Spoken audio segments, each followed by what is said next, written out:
Tonight, we step into a room so hidden, even the Vatican denies its existence. A chamber without a name, sealed behind marble and silence, where mirrors do not reflect, they record, where maps pulse like veins and prayers are translated into numbers. This is not a library of forgotten texts or an archive of dusty relics. It is a machine of observation, built not to guard history, but to watch humanity itself. For centuries, whispers have spoken of secret archives. But this is different. This room does not store the past. It anticipates the future. It studies the small choices, the tiny tilts that bend the flow of history, moments so fragile they can never be undone. The question is not whether they are watching. The question is what they are watching for. And the answer may change how you see every choice you make. Like the video, subscribe, because tonight we open the door inside the Vatican's secret room. And once you see what they are watching, you cannot unsee it. It begins with something so ordinary that you would almost ignore it. A letter resting at the edge of a wooden table. No stamp, no seal, no sign that it had ever passed through human hands. The paper itself is thick and rough, like it belonged to another century. The writing is not scrawled in pen or ink, but pressed into the fibres as if the words had always been there. And the words were simple.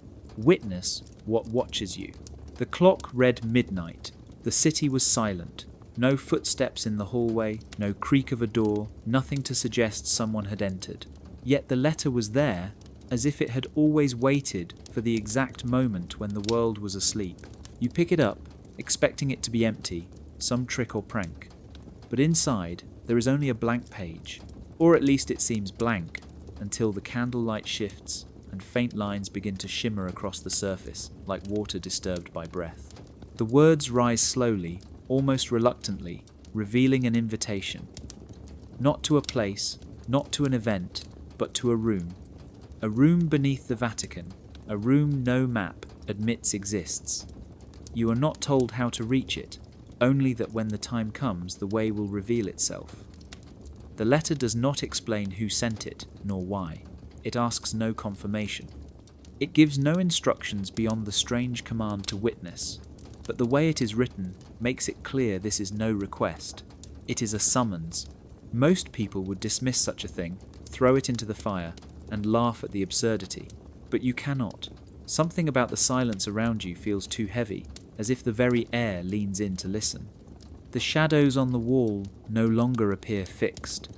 The ticking of the clock stretches, each second slower, deliberate, almost as if time itself wants to make sure you read every letter.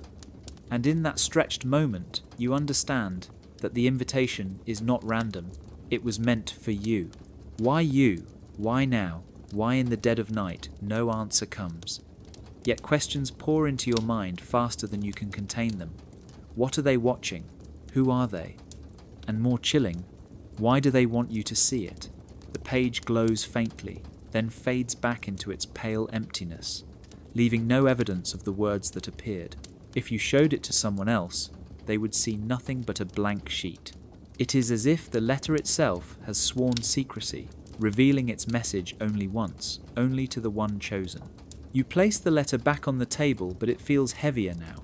Not the paper, but the weight of what it carries. Outside the window, the city lights flicker, one by one, as if the world has noticed. You are left with a truth that you cannot escape.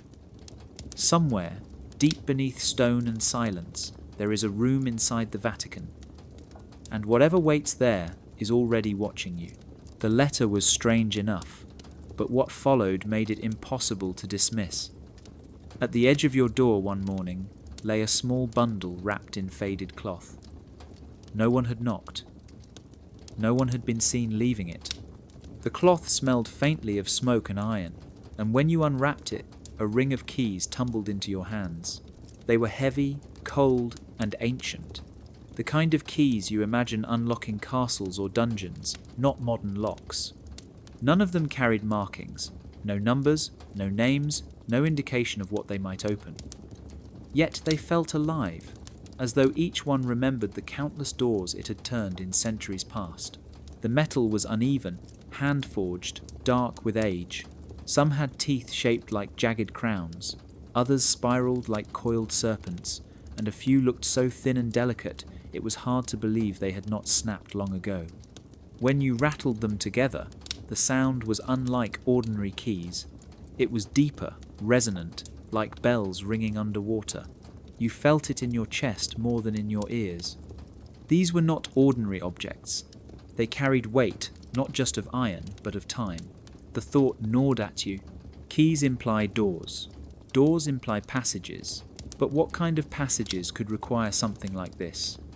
The Vatican, with all its marble halls and carefully mapped basilicas, was supposed to be an open palace of worship. Yet these keys suggested otherwise. They whispered of corridors hidden beneath the stone, of gateways older than the basilica itself, remnants of an age before Christianity had claimed the ground. You turn them in your hand, studying each tooth, each curve. The patterns do not match anything you have seen in books of architecture or history. Some resemble symbols more than locks, like coded shapes pressed into metal.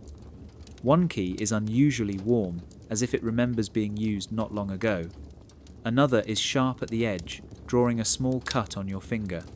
You watch the blood bead up, and for an instant you think you see the faint outline of an inscription glowing against the metal. But when you blink, it is gone. Where do they lead? The question will not leave you.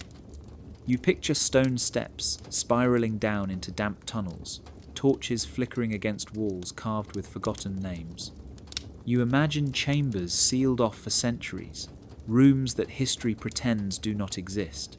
And the terrifying realization is this: if you now hold the keys, it means someone intends for you to open those doors. But who? The Vatican is notorious for guarding its secrets, not giving them away.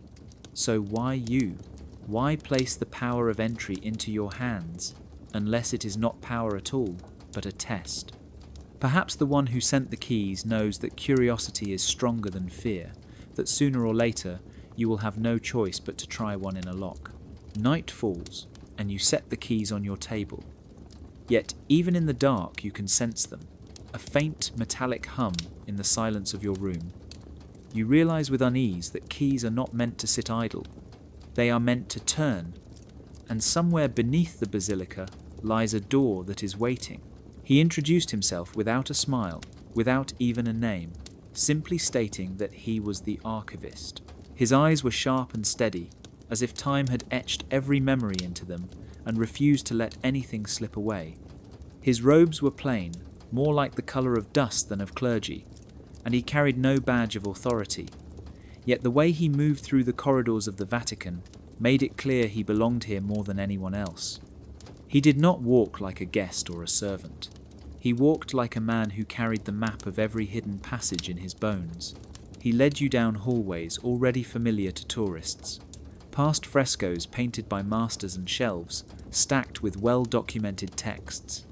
But he did not speak of the things that guides usually spoke of. He did not point out the names of painters or the origins of the manuscripts on display. Instead, his eyes slid toward the locked doors, the heavy gates, the corners where shadows seemed to pool unnaturally thick. When you paused at a closed room, he lingered too long, as though daring you to ask what was inside. At one such door, a massive oak barrier reinforced with blackened iron, he stopped entirely. His wrinkled hand traced the outline of its hinges. He whispered almost to himself that some doors are meant to remind us of silence. Then he turned, meeting your gaze, and the weight of his words pressed on you like stone. You realized in that moment he was not guiding you through the archives you had read about in books. He was guiding you through the absences, the blind spots, the places history has been trained not to see. Every step you took echoed differently. The air grew cooler, the scent shifting from paper and ink to earth and copper. The archivist spoke softly, but his words cut deeper than any lecture. He explained that the Vatican holds not just records of history, but records of forgetting. that each locked door you passed contained not merely objects but choices, decisions about what humanity was allowed to remember and what it was required to lose. You tried to ask him how he knew so much, why he spoke as though he had seen centuries with his own eyes. He simply looked at you and said that nothing in these walls is ever truly forgotten. Names change, languages die, but the archives remember. He remembers because he is part of them. The way he said it made you wonder if he had ever been young, or if he had always existed in these corridors, a living page bound to the shelves. When the tour ended, he left you at another locked door, smaller, less decorated than the others, yet heavier in its silence. He told you nothing of what lay beyond, only that the keys you held would one day fit. Then he placed his hand on your shoulder, a touch that carried both warning and permission. His final words followed you long after he vanished back into the shadows. "Some knowledge is a mirror," he said, "and once you see it, it will never forget you either." It was not a grand entrance. No golden arch, no carved inscription, nothing to announce the passage. It began with a small crack in the marble floor behind a row of columns where tourists rarely stood. The archivist had vanished hours earlier, yet somehow you knew this was where the keys wanted you to be. You pressed against the crack, and the slab shifted with a groan that seemed far too loud for a place so still. Beneath the stone, a staircase spiraled down into blackness, narrow and steep, as if carved by hands that never expected sunlight to touch them again. The air rushed up to meet you, and it was unlike anything above. It carried the taste of dust that had lain undisturbed for centuries, sharp copper like the tang of old coins, and a faint crackle of ozone as if storms had been trapped in stone. Each step downward deepened the silence, until even your breathing sounded foreign, too loud, as though the walls themselves were listening. You wondered how many had descended these stairs before you, and how many had returned. The marble gave way to rougher stone, darker and damp. The carvings on the wall were faint but deliberate. Crosses, circles, strange spirals, etched in layers so old that newer marks tried to cover them, like history written over history. Some symbols you recognized, but others felt older than Rome itself, as if the church had built on foundations meant to be forgotten. Your hand brushed one of the engravings, and it burned cold against your skin, leaving a sensation that lingered long after you pulled away. Deeper still, the air grew heavier, pressing on your chest, making each step feel slower. The silence shifted into a low hum, almost mechanical, though no machine should have existed at the time these tunnels were built. It echoed through the stone, not from one place, but everywhere at once, as if the walls themselves were alive with memory. The smell of copper sharpened, and you noticed flecks of metal embedded in the stone, glittering faintly like stars trapped underground. At the foot of the stairs, a narrow archway opened into a corridor stretching further than your eyes could follow. Pools of water collected in the dips of the floor, reflecting the faint light of your candle in trembling patterns. It felt less like a basement and more like an artery, a hidden vein pulsing beneath the basilica, carrying secrets instead of blood. You paused and looked back up the staircase. The marble slab above had closed silently, sealing you in. No sign remained of the crack, no hint of the world you had left behind.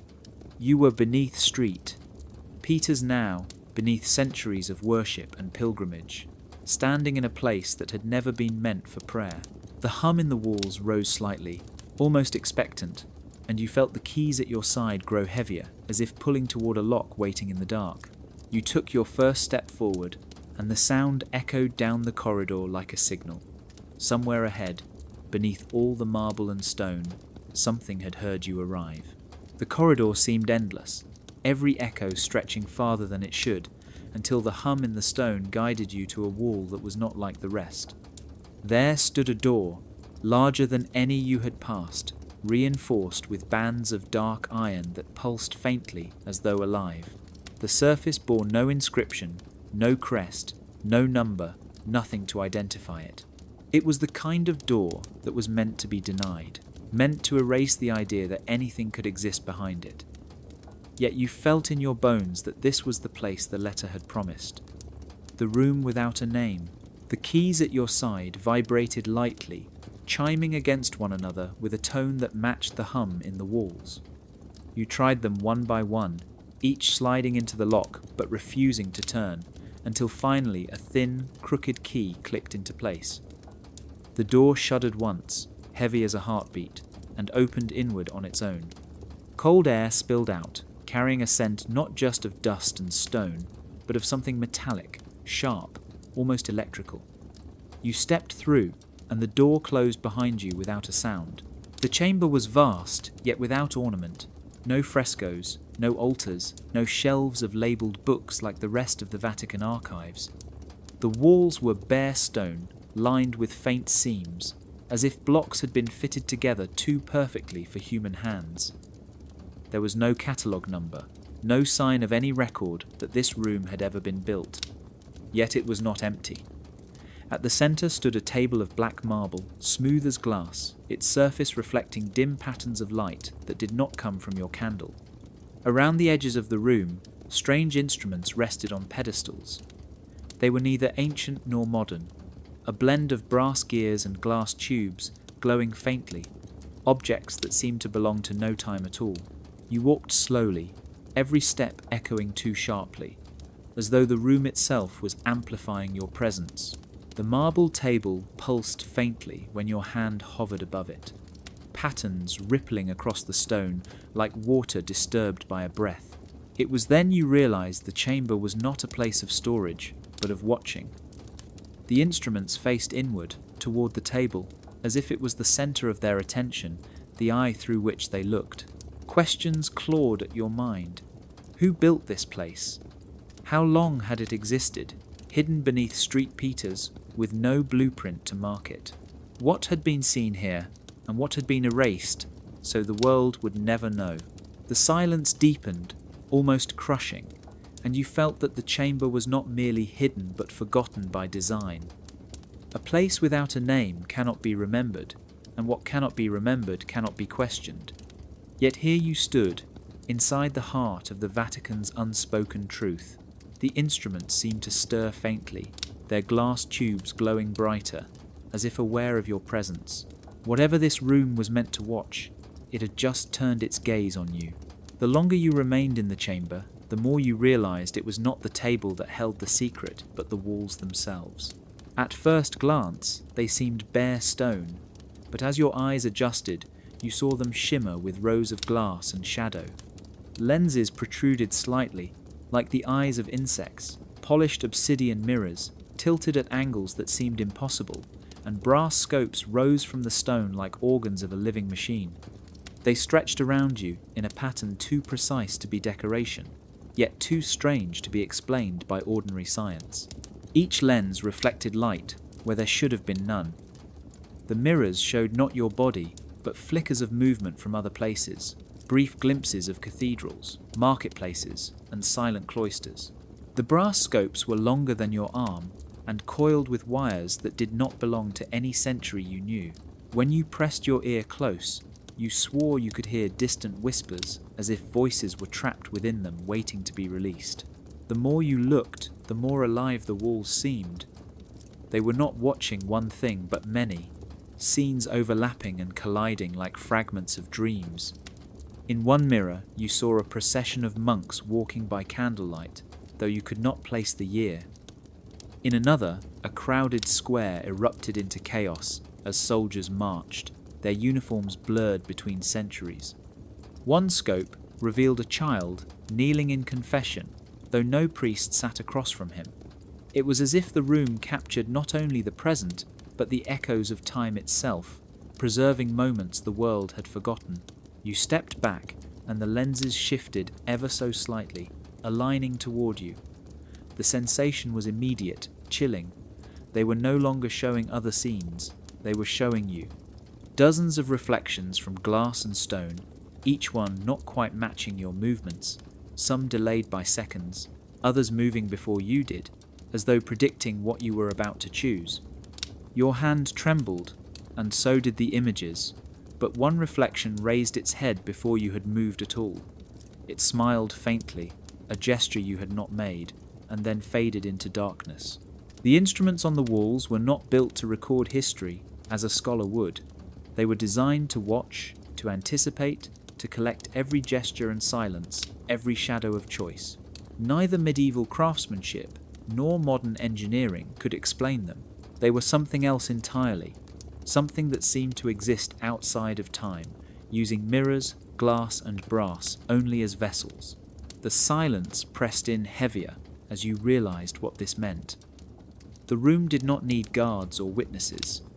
It had eyes of its own, always open, always turning. And if it had been watching others for centuries, it had also been watching you long before you arrived. The thought clawed into your mind and would not let go. You had not discovered the chamber. The chamber had been waiting, observing, recording. And now, beneath the marble and stone of St. Peter's, you understood why the letter had warned you. You were never the one doing the watching. You had always been the one being seen. At the centre of the chamber, the table waited, round and black as if carved from a single piece of stone. Unlike the walls lined with mirrors and lenses, the table had no decoration, only a faint circular pattern etched across its surface. When you placed your hand near it, a low hum rose from deep within, steady and alive, vibrating against your skin like the heartbeat of the room itself. The grooves were shallow, thin as strands of hair, winding endlessly in patterns that reminded you of record tracks, yet no needle rested upon them. They seemed to be waiting for something more ancient and more precise than a machine. You leaned closer, and the hum shifted, pulling words out of the silence. At first it was only a murmur, like wind through stone corridors, but then it sharpened into voices. They were not coming from outside the room, they were coming from the grooves. Conversations unspooled, not recorded on any device, not captured by any microphone, but imprinted in the stone as if reality itself had been carved into memory. A man's voice spoke in Latin, the words low and urgent, discussing matters of war and crowns. Then a woman's whisper cut through, naming a child that history never remembered.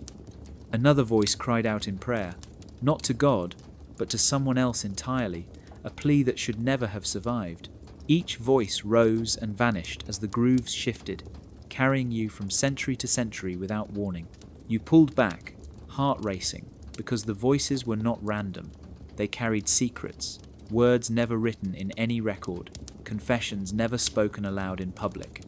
Kings speaking treason, cardinals doubting their faith, children admitting truths they had never dared to share. This table was not an archive of documents. It was an archive of everything humanity thought was lost to silence.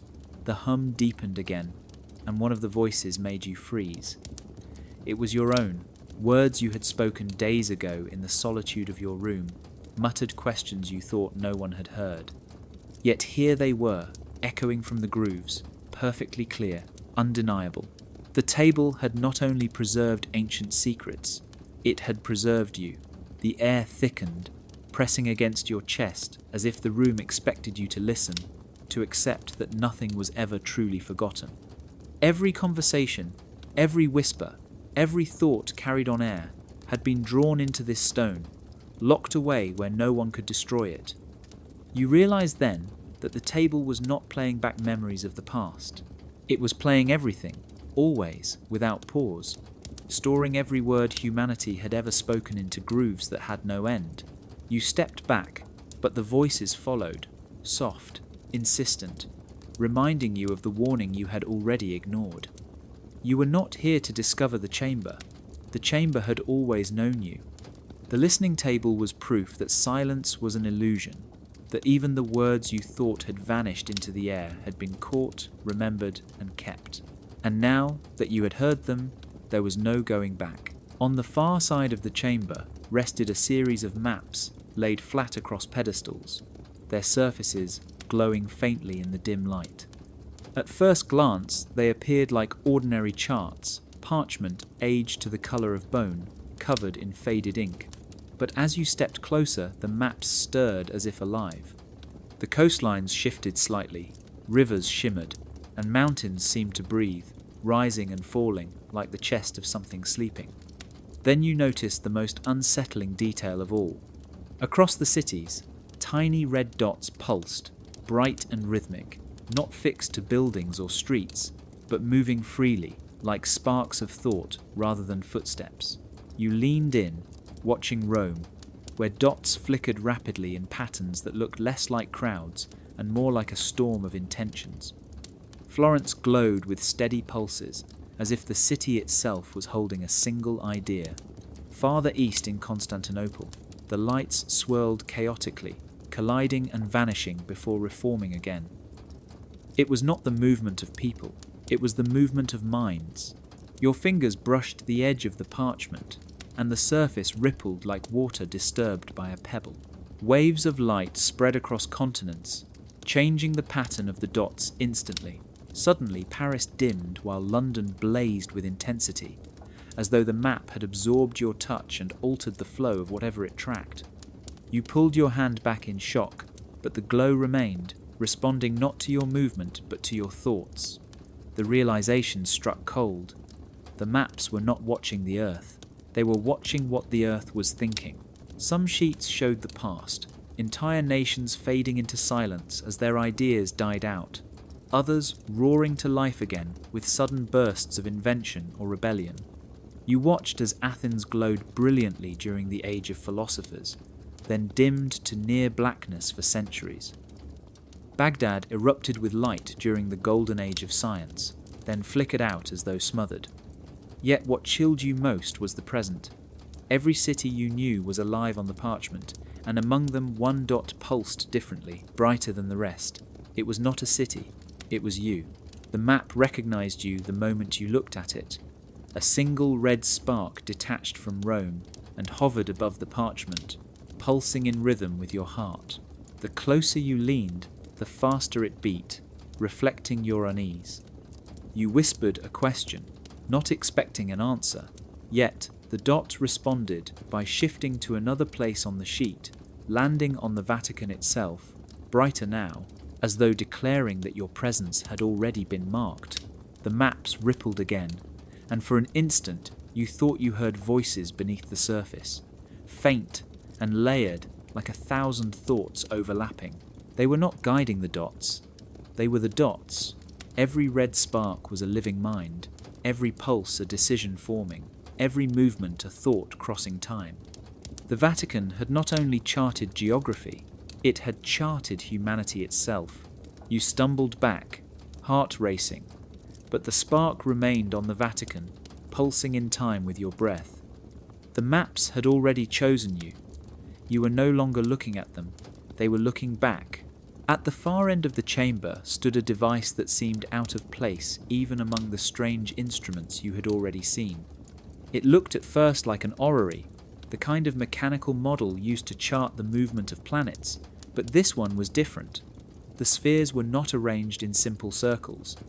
They moved in layered spirals, weaving in and out of one another, in ways that defied the patterns you had learned in school.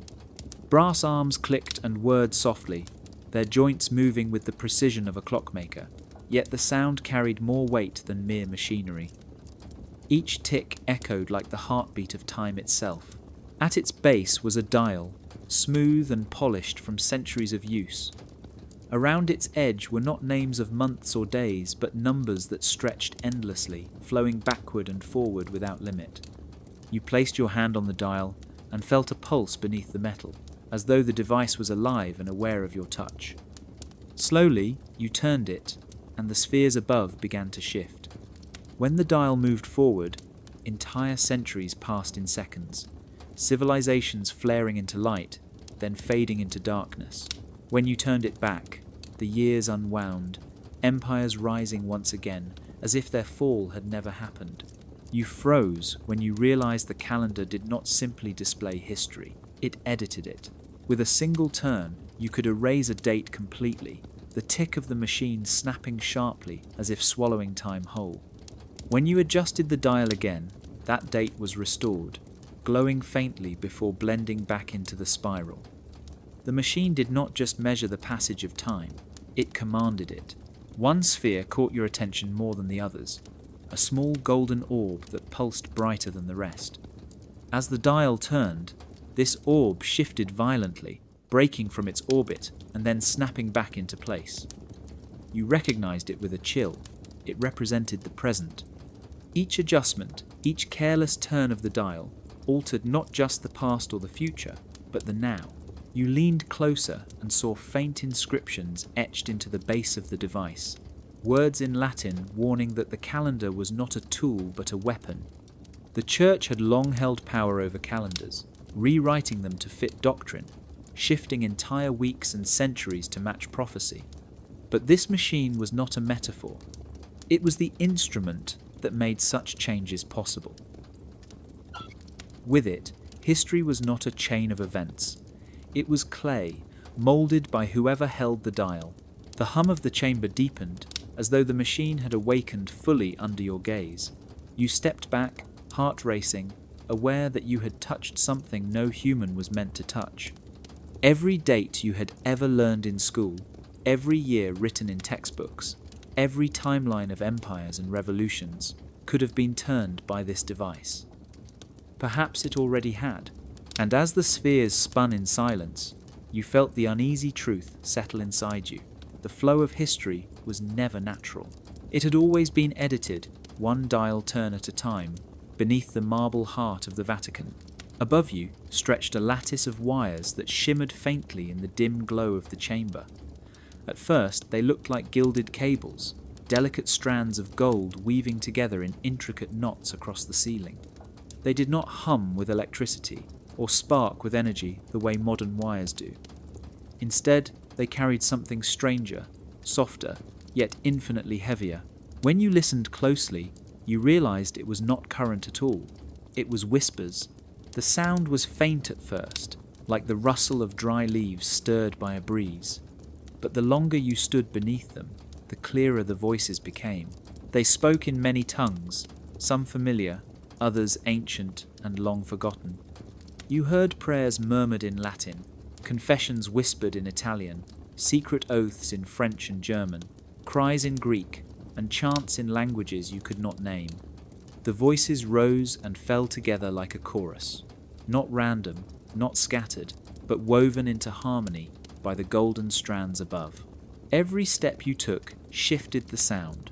When you stood in one corner, you heard the trembling voice of a soldier, begging forgiveness before battle. In another corner, the desperate whisper of a mother praying for her child. Each movement brought a different note of humanity's song, as though the lattice recorded not electricity but the raw current of thought and fear. The Vatican had captured the voices of the world and strung them like music across this hidden ceiling. You reached up, your fingers brushing one of the strands. It vibrated softly, and the whispers grew louder, swelling into a single confession spoken clearly in your ear. A man's voice admitting to betrayal, his words filled with shame and regret. The moment you pulled your hand away, the voice faded back into the chorus, swallowed by the 1,000 others. It was as if every secret ever whispered into the dark had been gathered here, bound into the choir of wires. The realization struck you with cold clarity. This was not just a chamber of observation, it was a chamber of collection. Every thought, every prayer, every hidden word had been caught in a net of golden strands. The Church had not needed armies to control people, it only needed to listen, and with this lattice, it could hear everything. The voices grew louder, as if sensing your awareness, the whispers overlapping into a tide of sound that pressed against your chest. You tried to step back, but the chorus followed, echoing your own unspoken thoughts. For a moment, you swore you heard your voice join them, words you had never said aloud, now carried above your head in the endless harmony. You looked at the wires again, endless, unbroken, vanishing into the darkness beyond the chamber walls. If they stretched this far underground, how much further did they reach? Were they woven into every cathedral, every chapel, every altar where people spoke to God, believing no one else was listening? The thought made your skin crawl. The choir of wires had no beginning and no end. It was not simply a system. It was a net wrapped around the world, and standing beneath it you knew one truth. No whisper was ever truly private. In a corner of the chamber lay a stack of parchment sheets, brittle with age, their edges curled like leaves caught in eternal autumn. At first, they appeared ordinary, sketches in black ink of faces, buildings, and battles, drawn with the rough strokes of monks or scribes long forgotten. You lifted one and the parchment felt strangely warm, as if it had been resting near fire though no flame burned nearby. Then you noticed something impossible. The ink was moving. The lines of a soldier's face shifted slightly, his eyes darting from left to right, his jaw tightening, as though he sensed you watching. Another page showed a cathedral under construction. The scaffolding swayed, workers climbing and lifting stones, their muscles straining in movements no hand had drawn. When your fingers brushed the surface, the ink flared darker, and the sketch came alive fully, replaying a scene that no camera had ever captured yet unfolded before you with startling clarity. You saw men kneeling in secret beneath torchlight, their voices hushed as they swore loyalty to an order you had never heard of. You saw scholars hunched over scrolls, hurriedly copying texts while glancing nervously toward the door.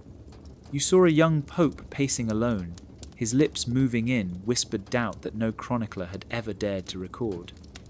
Each scene was vivid yet soundless, like shadows of memory etched into paper. The parchment had become more than record. It was a doorway into moments erased from official history. You turned another sheet and nearly dropped it. The ink revealed a burning pyre, flames leaping high, while a man stood bound in chains, his eyes wide with defiance even as the fire closed around him. The crowd in the sketch shifted uneasily, some turning their faces away, others watching coldly. Though you could not hear their voices, you felt the weight of their silence. The man's gaze locked with yours across centuries, and for a moment you swore he knew you were there. Then the parchment cooled, and the ink faded back into stillness, leaving only the faint outline of fire. Your hands trembled as you sifted through the sheets. Every page carried spectres of the past, moments no textbook had dared to keep, scenes so vivid they shattered the idea that history had ever been lost. These were not just records of events. They were records of choices, of human truths too dangerous to survive in the open. The Vatican had hidden them here, where time could not erase them, but neither could the world see them. As you set the parchments back onto the stack, the top sheet shifted on its own, sliding forward as if to demand your attention. The ink spread quickly, forming an image you recognized instantly. It was you, standing in the very chamber, your hand reaching out toward the page. The sketch of your face blinked once before freezing, leaving you staring at yourself trapped in parchment.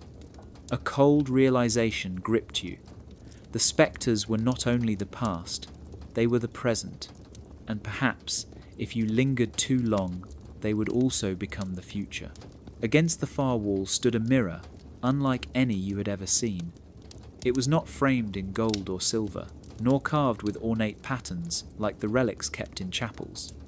It was plain, tall, and blacker than obsidian, its surface swallowing light rather than reflecting it. At first, you saw nothing, not even your own outline. You approached slowly, expecting eventually to catch your reflection, but the mirror refused you. Instead, shapes began to stir within the dark glass, faint at first, then sharp and undeniable.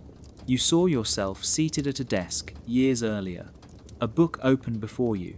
The mirror showed you hesitating, then closing the book, choosing distraction over study.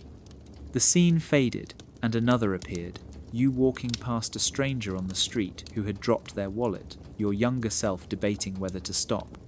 In the mirror, you saw two outcomes, one where you bent down and returned it, another where you kept walking. Both versions stared back at you, neither condemning nor forgiving, only existing. The glass rippled again and revealed a memory you had nearly forgotten.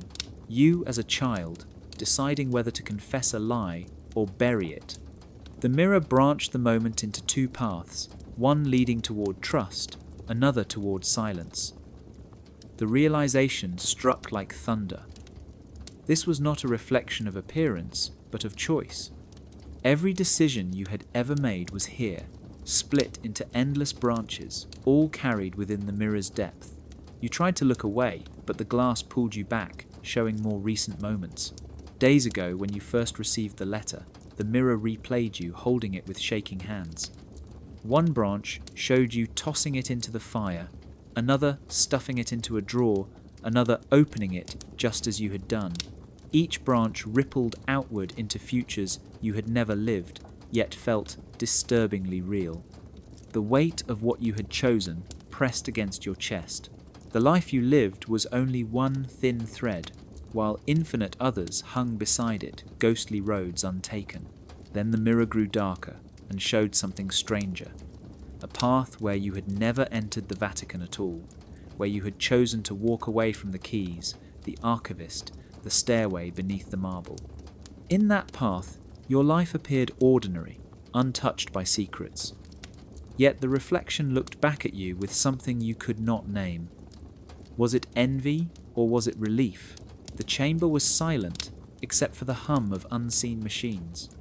You realized with growing dread that the mirror did not stop at the past. It would continue showing every choice you made here, splitting them into infinite versions that would watch you forever. You were not gazing into glass. You were gazing into memory itself, a memory that judged nothing but never forgot. You stepped back, heart racing, the black surface still alive with branches you wished you had never seen. The mirror that looks back was not simply revealing your history. It was reminding you of the truth no one likes to face. The past does not vanish. It waits, and it never stops watching. On a pedestal near the center of the chamber rested a heavy ledger bound in cracked leather, its surface scarred as though it had survived fire after fire. Dust clung to it, yet when you touched the cover, the dust dissolved instantly, leaving the book clean and waiting. You opened it cautiously and saw no ordinary list of names or events. Instead, each page was filled with neat rows of numbers, strange notations, and words written in Latin and Italian. The more you studied it, the clearer it became. This was not an archive of people. It was an index of sins. Each entry paired a sin with a number measured not in years or dates, but in frequencies. Envy was marked at 19.7 kHz, pride at 33.3, gluttony at 27.2, and so on. The sins of humanity reduced to stations, each one vibrating at its own pitch, as though the darkest corners of the human soul could be tuned like a radio. At the edge of the pedestal sat a brass dial, smooth and worn from centuries of turning, its pointer aligned with a needle that ticked faintly as though eager to be moved. You hesitated, then turned the dial slightly until it aligned with the number 19.7.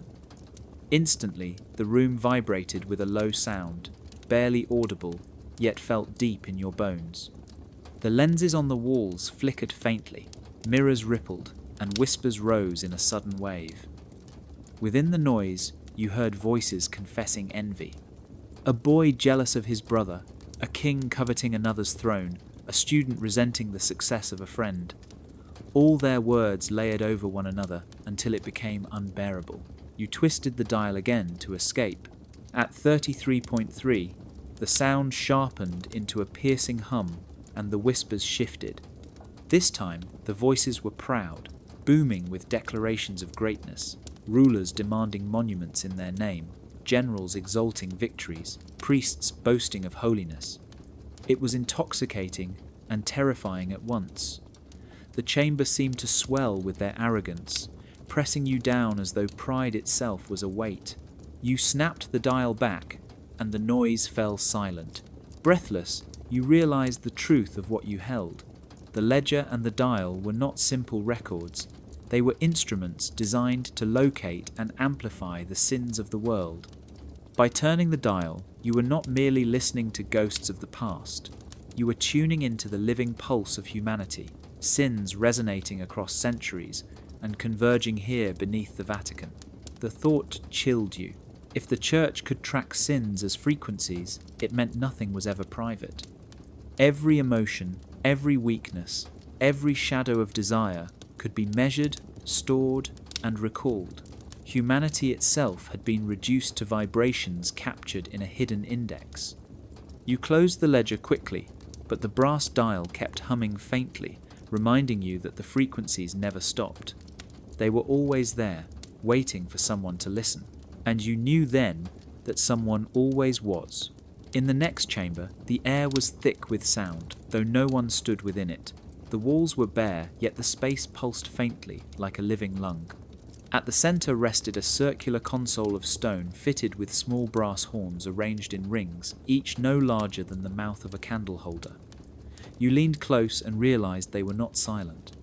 They carried voices, dozens of them, layered, overlapping yet distinct.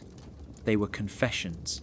At first you thought they must be recordings from parishes, gathered secretly from booths where the faithful whispered their sins. But the more you listened, the stranger it became.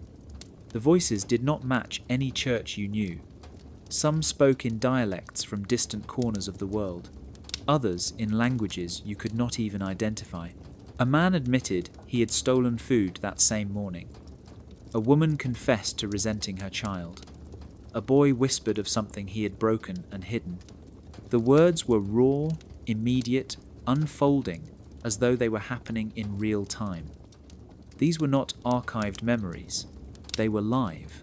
You turned the brass dial on the console, and the voices shifted, fading from one group to another. Each horn seemed linked to a different place on earth, but none were tied to specific parishes or priests. Instead, they hovered above cities themselves. Rome pulsed with thousands of overlapping voices. London hummed with waves of guilt. New York roared like a storm of whispers. The machine was not listening to churches. It was listening to the people directly, mapping every hidden confession to the air above their city. The sound pressed against your skull until you felt dizzy. You twisted the dial again, and suddenly the voices fell to silence, except for one. A man's breath rasping as he whispered from a street corner in Madrid. He spoke of a betrayal he had never told a soul, not even to a priest. You gasped, realizing the system did not require permission. It drew confessions from the mind itself, capturing words people intended to say but never spoke aloud. The console glowed faintly, lights marking the cities across its surface. Each was alive with the weight of unspoken truths. Together they formed a web that spanned the entire world. A city of confessions, constant, endless, all funneling here beneath the Vatican. The enormity of it left you shaken. Humanity had built prisons for crime and courts for justice, but here was a power greater than both. A way to hear not only what people had done, but what they feared, what they desired, what they regretted in silence. You stepped back, clutching your chest as the voices swelled again, too many to bear. It became clear why this chamber was hidden. If the world knew such a thing existed, no thought would be safe, no secret sacred. The confessional was no longer between man and God. It was between man and the Vatican, and it never stopped listening. You thought you were alone in the chamber until you felt a presence behind you. Turning sharply, you saw the archivist again, the same one who had guided you through locked doors with eyes that seemed to hold centuries. He did not step fully into the light, but lingered at the edge of the shadows, his outline carved by the faint glow of the machines. He said nothing at first, simply watching you with the calm of someone who already knew what you had seen. When he finally spoke, his voice was low, steady, and heavy with something like sorrow. "You have touched the mirrors," he said. "You have listened to the table. You have seen the maps." His tone was not one of accusation, but of inevitability, as though he had always known you would find your way here. He stepped closer, his hands clasped behind his back, and for the first time you noticed how weary he looked. Not frail, but burdened. The lines of his face were not the creases of age alone. They were the marks of memory, of carrying truths too heavy for one life. He leaned near the black marble table and placed his hand upon it. Instantly, the hum of the chamber deepened, and the air vibrated.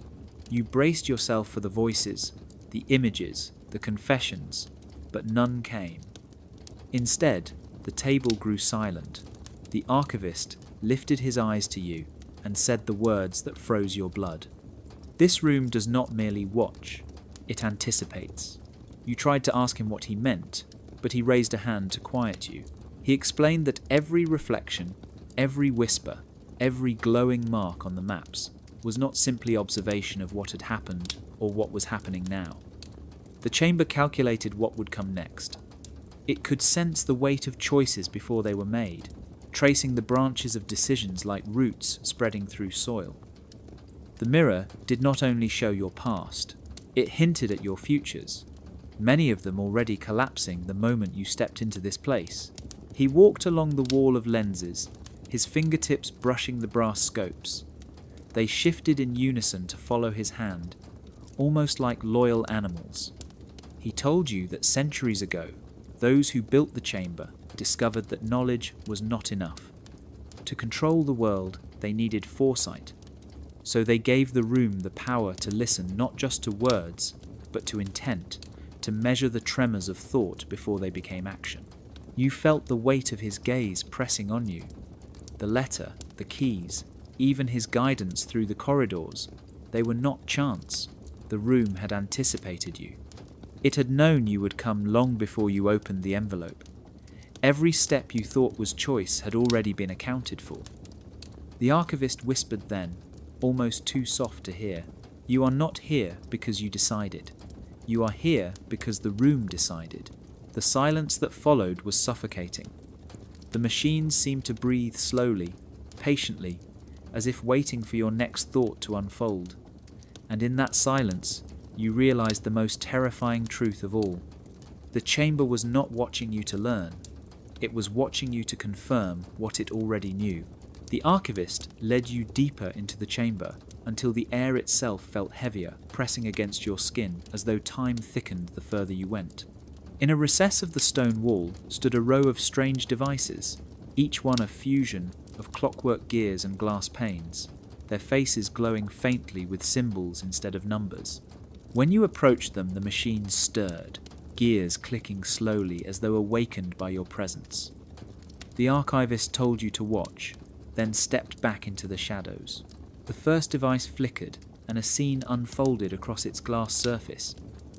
You saw a marketplace, cobblestones wet with rain, merchants shouting in a language you almost recognized. The details were vivid, too vivid for a drawing, yet no camera had ever existed in that age. The air carried scents of bread, smoke, and iron. People moved around you though they could not see you, trapped within their day centuries old. The machine ticked and the vision changed. A monastery on a hill, monks carrying books in silence. A war camp preparing for battle that no history book mentioned. You asked what these visions were, but the archivist only whispered, "Footprints." The machines were replaying moments from what scholars now call phantom centuries, stretches of time many insist never existed. Between the years 600 and 900 history thins, records vanish, dynasties blur into copies of one another. Some claim those centuries were fabricated, inserted by rulers and priests to stretch the timeline.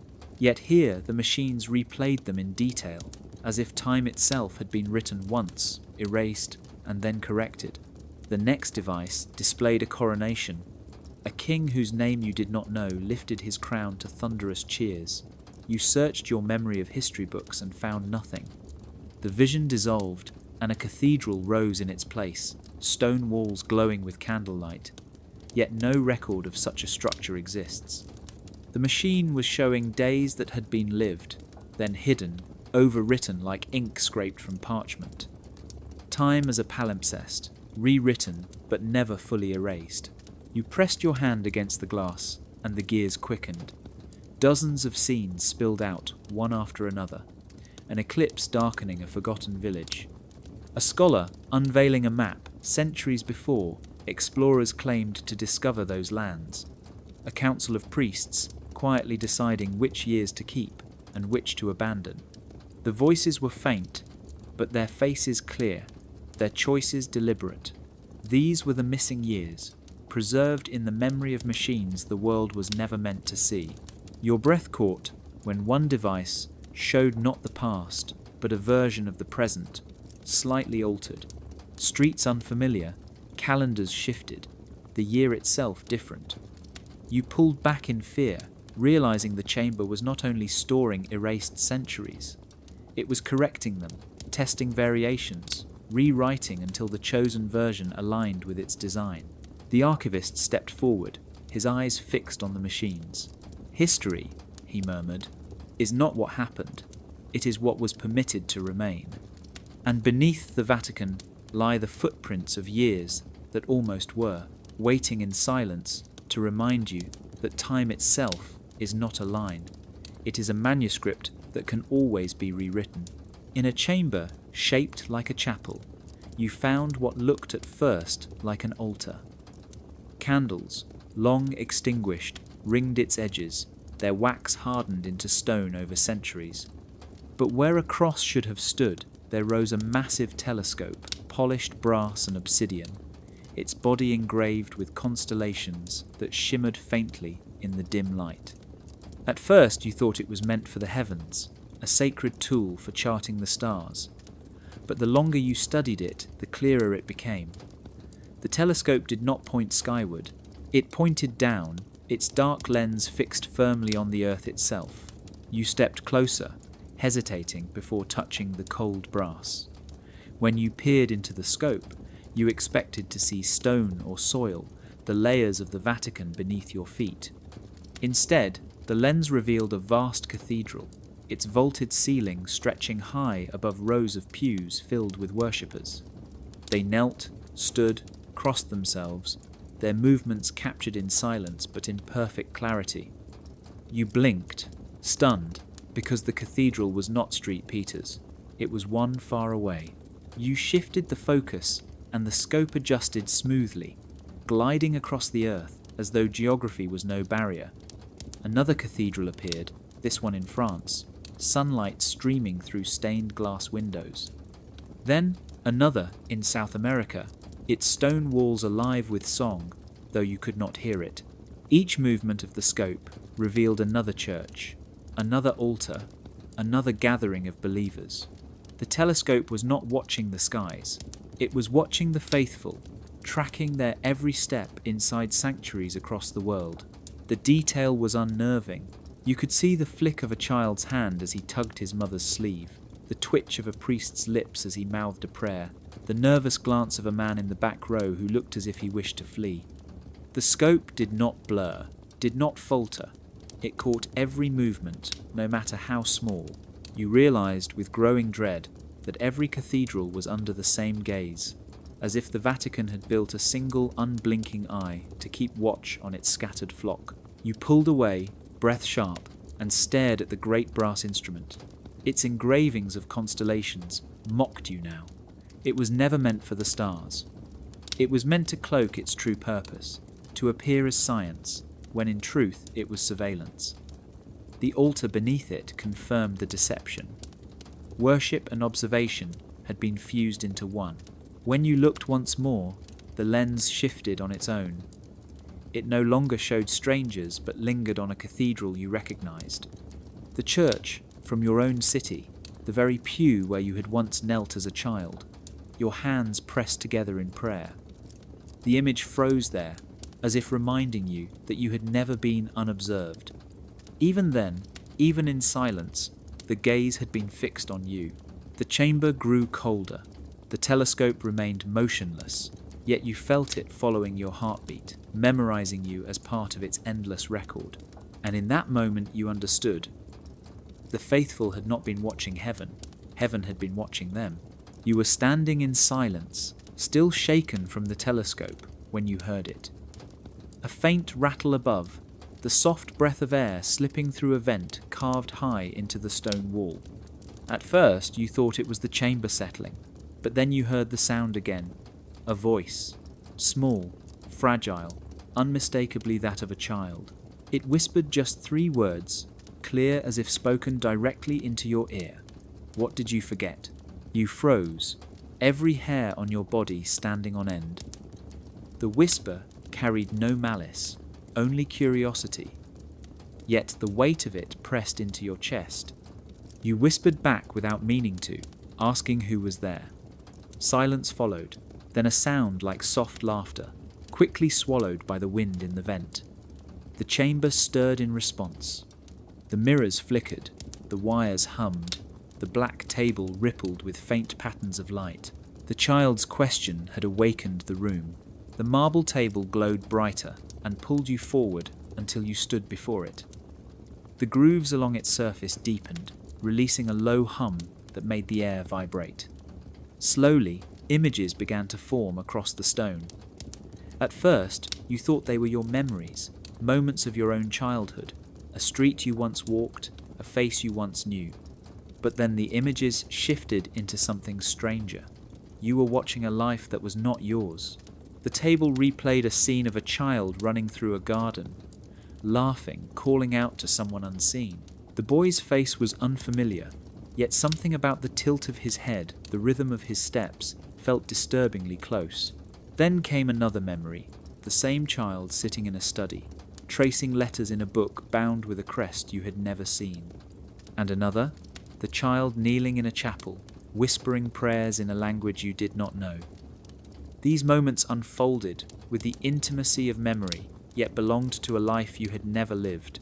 The air grew colder. The voice returned through the vent, softer this time. "You forgot," it said. You tried to answer, to deny, but the table glowed with greater intensity, forcing more scenes into your eyes. You saw the child grow older, enter halls lined with candles, stand before men in robes who placed a key in his hand, a key identical to the one you carried now. Your heart pounded. The chamber was telling you that your life was not as singular as you believed, that you had been here before in some form, or perhaps that a version of you had lived another timeline erased from your memory. The child's voice was not asking a riddle, it was reminding you. The images faded slowly, leaving the table dark once more. The vent sighed with one last whisper, "What will you forget next?" Then, silence. You staggered back, clutching the key tightly, afraid to ask what the chamber might show if you answered aloud. Along the far wall of the chamber hung a row of icons, painted on wood so old the edges had begun to splinter. At first, they looked like the sacred art you might find in any chapel, depictions of saints with solemn faces, golden halos, and eyes fixed in eternal stillness. Yet as you stepped closer, unease coiled in your stomach.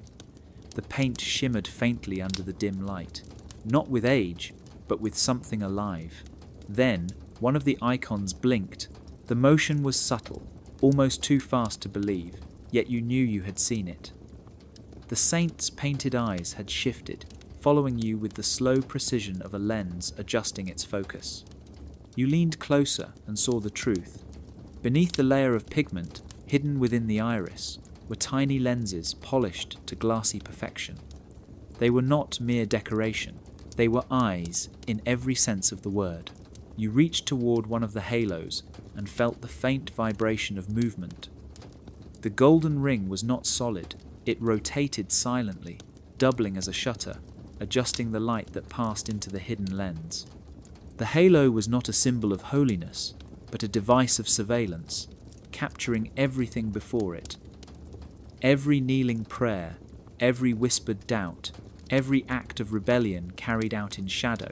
You stepped back, your chest tight. These icons were not placed here to inspire faith. They were placed here to record it.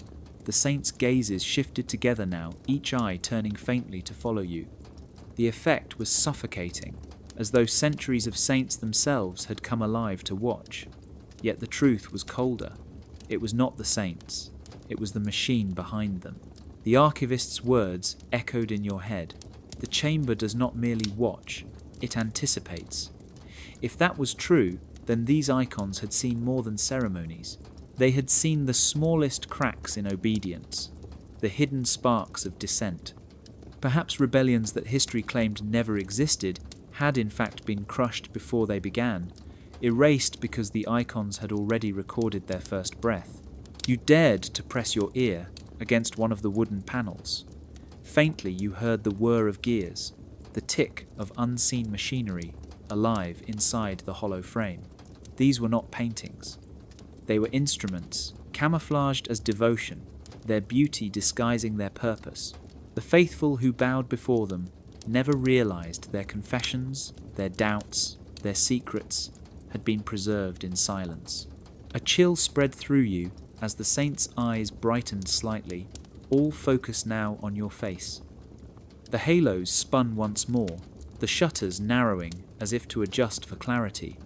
You felt exposed in a way you had never felt before, as though every thought in your mind had been dragged into their gaze, and you understood then that these icons had never been about worship.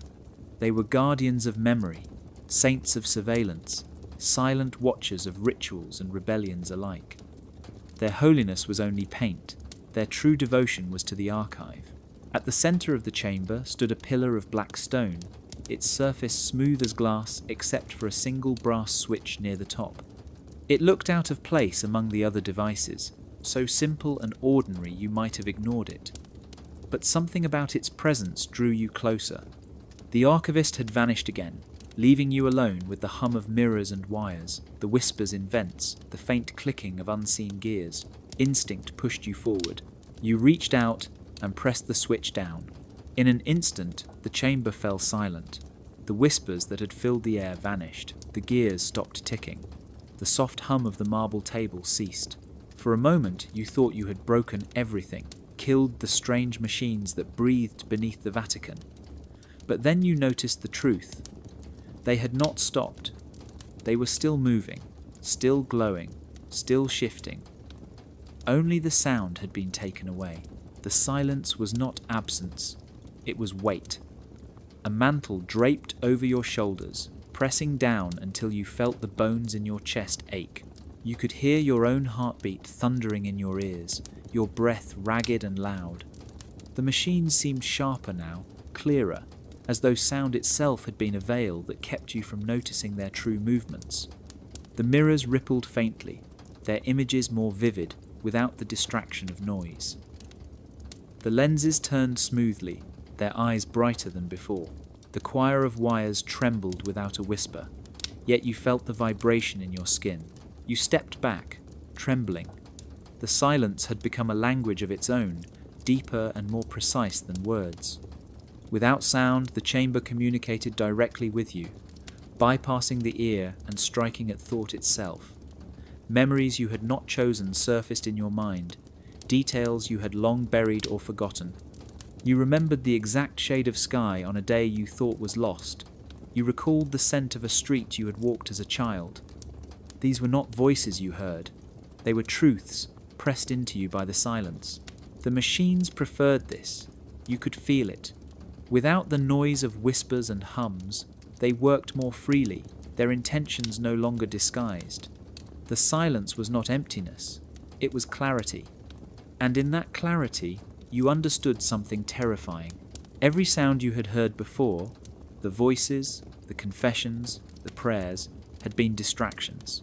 The true communication of the chamber was always this: silence, the purest state in which thought could be read without interference. You staggered forward and flipped the brass switch up again.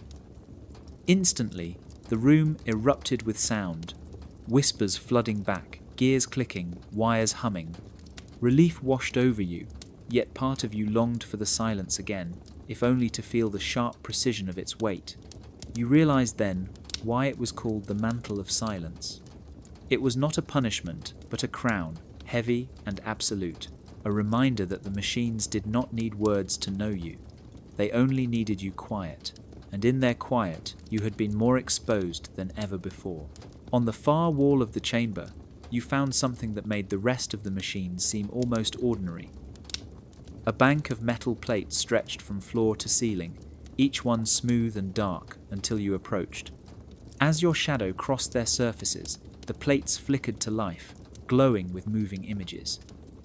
At first you thought they were mirrors, but the scenes they displayed were not of you. They were other rooms. The first plate showed a chamber lined with red stone, its machines older, heavier, yet unmistakably similar to those around you. The faint outline of Cyrillic letters marked the wall. Moscow. Figures moved inside, robed and deliberate, their faces pale and watchful as they studied devices nearly identical to the ones here. The second plate revealed a chamber buried in sand-coloured stone, hieroglyphs carved faintly into the walls. Cairo. Brass tables gleamed beneath lantern light, and men in long coats bent over maps that pulsed with the same red sparks you had seen earlier. The third plate revealed a darker room, its walls lacquered black, lit by sharp neon blue glows. Beijing. The machines were sleeker, newer, but the rhythm was the same. Whispers caught, movements tracked, time recorded. You stared in shock. This was not a single hidden chamber beneath the Vatican. It was a network. The watchers here were not alone. They were mirrored across the earth, each city holding its own room of secrets, each chamber filled with its own silent guardians. And most chilling of all, the plates showed not the world being observed, but the observers themselves. Moscow's archivists being watched from Cairo, Cairo's archivists recorded by Beijing, Beijing's guardians mirrored back in Rome. It was a circle of surveillance, watchers watching watchers, each believing themselves the centre while being scrutinized by another. The plates shifted on their own, cycling through more locations: Berlin, Delhi, Buenos Aires, Johannesburg. Each city had its own hidden cathedral of machines, each one connected to the others, yet pretending to stand apart. You pressed your hand against one of the plates, and the image sharpened. A man in Moscow lifted his head suddenly, as if he had felt you touch him. His eyes locked with yours through the glowing surface. For a heartbeat, you were certain he saw you, that he knew you were there in Rome, watching him as he watched another. Then the plate rippled, and his image dissolved back into shadows. Your chest tightened with the realization. This was not only a chamber of observation, it was a chamber of hierarchy.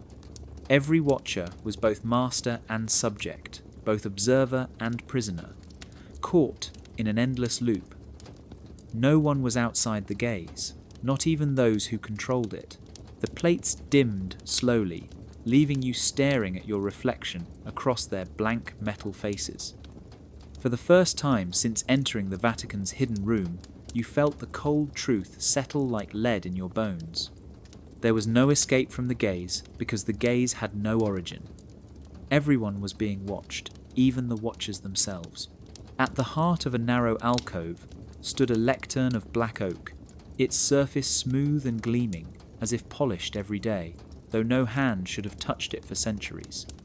Upon it rested a single sheet of vellum bound under glass, the parchment yellowed with age, yet alive with a strange glow. You leaned closer and saw the text inscribed in flowing Latin, its ink dark and unbroken as though it had been written yesterday. The heading translated roughly to "The Contract of Custody." Your eyes scanned the first lines, and your breath caught. The document was no prayer, no decree, but a covenant binding the keepers of this chamber to a task beyond any law or nation. It declared their duty to protect what it called the continuity of belief, not truth, not history, but belief. The words explained in chilling detail that if reality and doctrine ever parted ways, it was their sacred charge to bend reality until it matched. The parchment made no attempt to soften its demand. Public memory, it said, could and must be adjusted to preserve faith. You felt the weight of the phrase settle in your stomach. Editing memory. The contract spelled out how this would be done. If a discovery contradicted the accepted order, it was to be erased from record. If a figure spoke too loudly against the sanctioned version of events, their words were to be smothered, their names forgotten. If a century held truths too dangerous, the century itself could be rewritten, thinned, or excised entirely. The contract did not see this as deceit, but as duty. Belief was fragile, it declared, and to preserve it was to preserve civilization itself. The glass above the parchment reflected your uneasy face, and for a moment you thought the words were looking back at you. You imagined the generations of archivists and custodians who had stood here, swearing themselves to this creed. They were not chosen to protect knowledge. They were chosen to guard ignorance, to ensure that faith was never pierced by the sharp edge of fact. In return, the contract promised them absolution, authority, and silence. Their reward was not recognition, but the certainty that the world outside would never know what they had done. You pressed your palm against the glass and felt a faint pulse, as if the contract was still alive, still binding even now. The archivist's voice echoed in your mind. This room does not merely observe. It anticipates. Suddenly, the meaning grew clear. Anticipation was not only about predicting the future. It was about preparing edits before belief could fracture. The machines gathered the world's thoughts, and the contract decided what to keep, what to blur, and what to erase. A shiver ran through you as you imagined what might already have been lost. Whole movements forgotten, rebellions erased, truths reshaped until even their memory collapsed. History itself moulded like wax in the hands of those sworn to the contract. You stepped back from the lectern, your reflection still trapped in the glass above the words, and in that moment you understood. The world outside lived not by history, but by continuity. Not by truth, but by belief. In a glass case near the edge of the chamber rested a fragment of parchment, smaller than the contract you had just seen, but somehow more fragile, more human. Its ink had faded to brown, its edges curled with age, yet every word remained legible as though protected by the air itself. A small tag beneath it bore only a year. 1610. You bent closer, heart pounding, and began to read.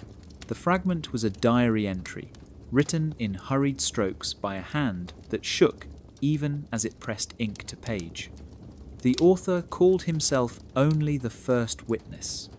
He described being summoned by the highest authority of the church to descend beneath marble and stone into a chamber not yet complete. The walls, he wrote, breathed like lungs. The mirrors were still unpolished, the wires yet to be gilded, the table only half carved, yet even unfinished. The room had a presence so alive he felt it measuring him. The entry spoke of fear and wonder. He had been told the chamber was to be called the sanctuary of observation, created not to guard relics of the past, but to measure what he called storms of the soul. The words struck you like lightning. The chamber was never designed to watch the stars, nor even to chart the history of kingdoms. It was built to capture the hidden weather inside human beings. Their doubts, their sins, their shifting loyalties, their inner storms. He wrote that, in those first days, he saw experiments tested before his eyes. A candle flame bent unnaturally as voices whispered into wires that had not yet been connected. A polished lens revealed not his reflection, but his childhood shame. A black dial ticked forward, and the date upon his own calendar shifted silently by one day. He begged to leave, but was told his role was not to flee, but to witness, to record the birth of the room itself. The diary page ended with a chilling confession. The witness wrote that when he returned to the surface, he no longer trusted his own thoughts. He could not remember if his prayers were his, or if the chamber had planted them. He wondered aloud if his diary would remain his own words, or if one day the room would alter them as easily as it altered time. His final sentence trembled with ink. May God forgive what we begin here. You lifted your eyes from the case, the words echoing inside you. For centuries, the chamber had been used by nameless archivists, its purpose hidden behind layers of doctrine. But this page proved its origin was not pure record-keeping. From the very first witness in 1610, the chamber was created to listen to the invisible storms within every soul, to measure them, to archive them, and perhaps to use them. The machines around you hummed softly, almost like agreement, as if reminding you that the storm inside you had already been measured too. At first, you thought they were cobwebs, thin crimson strands stretched from shelf to shelf, looping through lenses, threading across mirrors, draped around relics, as if time itself had spun silk through the chamber. But the longer you looked, the less they resembled dust or decay. Each thread glowed faintly, pulsing with a rhythm like a heartbeat. They were not abandoned. They were alive. You reached toward one of the strands, and the air grew colder. The archivist's warning echoed in your mind, but curiosity pressed harder. Your fingertip brushed a single thread, and it vibrated softly like the string of a harp. The vibration hummed through the chamber, rippling across the walls, then vanished. For a moment you thought nothing had happened. Then you felt it, a sudden weight in your chest, a sharp pulse as though the world outside had shifted slightly. The archivist stepped from the shadows, his eyes grave. "Threads of oaths," he whispered. "Every one of them a vow bound to action." You frowned, not understanding. He motioned to another string that connected a brass dial to a page of parchment pinned beneath glass. "Pluck it, and somewhere in the world," he said, "a voice will tremble with forgotten guilt." You stared in disbelief, but the room answered before you could. The strings began to shimmer, images flickering faintly at their intersections.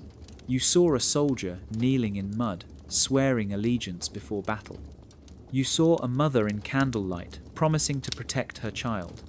You saw kings, priests, rebels, thieves, all binding themselves to promises spoken or unspoken. The chamber had collected not just memories and confessions, but oaths. Each thread was a tether-linking artifact to human vow, as though promises themselves left marks in the world and could be tied, stored, and replayed. You dared to pluck another string, this one wound tightly around a metal key. Instantly, the mirror beside you rippled, showing a man in a distant land pausing mid-step, his hand tightening around a locked door.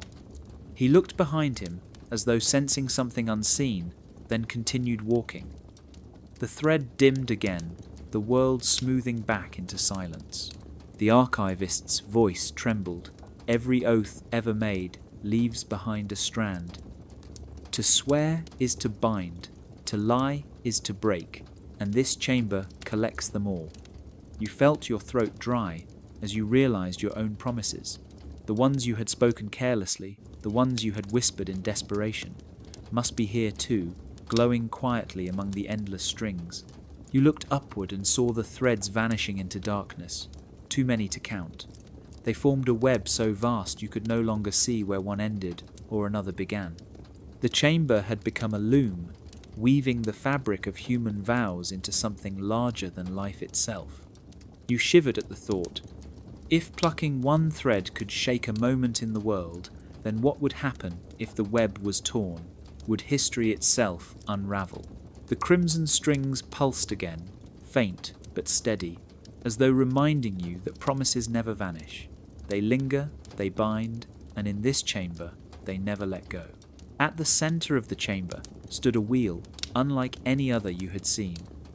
Its rim was carved with symbols of suns and moons, its spokes tipped with brass handles polished smooth by centuries of hands. Above it hung an hourglass, the sand frozen mid-fall, as though time itself had been caught in hesitation. The archivist gestured toward the wheel, his expression unreadable. "This," he murmured, "is where they tested mercy." You placed your hand on the nearest handle, and the wheel trembled. The chamber darkened, and then a scene spilled across the mirrors and lenses. A crowded square appeared, the year carved faintly into the edge of the vision. 1634. Soldiers stood in rigid lines, while a woman knelt in the center, her wrists bound, her face pale with terror. The crowd pressed forward, their voices sharp and angry, stones clutched in trembling hands. You knew what was about to happen. History recorded thousands of such deaths. The archivist told you to turn the wheel backward. Slowly you pulled the handle and the hourglass pulsed. The scene reversed, the crowd stepping back, the woman's ropes unraveling, her cries swallowed into silence. You stopped when the sand seemed to glow, and the archivist nodded. "Now," he said, "watch." The vision moved forward again, but this time the soldiers hesitated. The crowd shifted uneasily, their stones lowered. The woman stood unbound, confused, alive. The tragedy had been undone. For one fleeting moment, you felt a surge of relief. The room had granted mercy. but then the vision flickered and collapsed.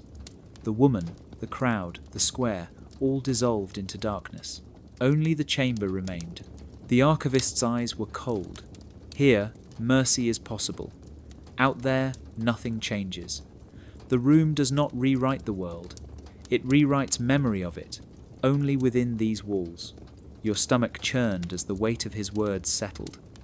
The machines could rewind the moments of history, alter outcomes, even preserve lives, but only inside the chamber's grasp.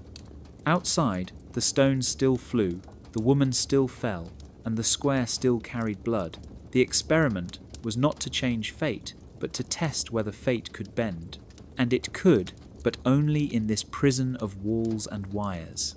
You pulled the wheel again, desperate to try another moment. The mirrors responded with new visions. A ship sinking in a storm, men clinging to broken masts. You turned the wheel back and watched them survive, their sails mended, their cheers triumphant. Yet as soon as the sand stilled, the sea vanished, leaving silence.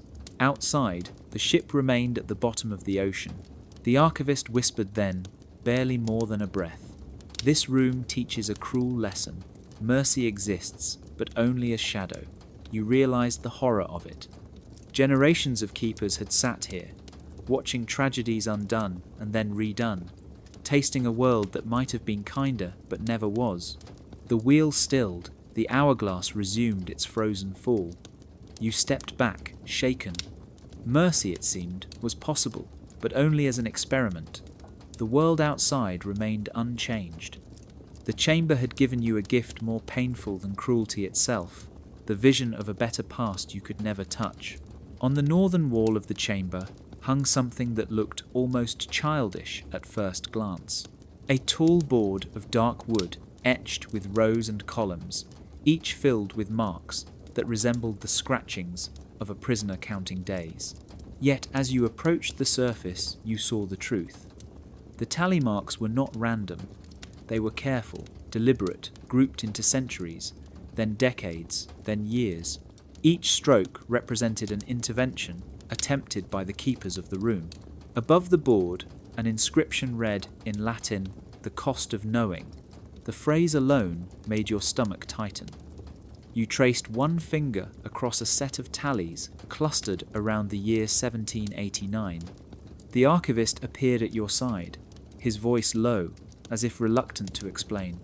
Each mark, he said, is an attempt to bend what was witnessed, to ease suffering, to test possibility, to see if the chamber's mercy could become real.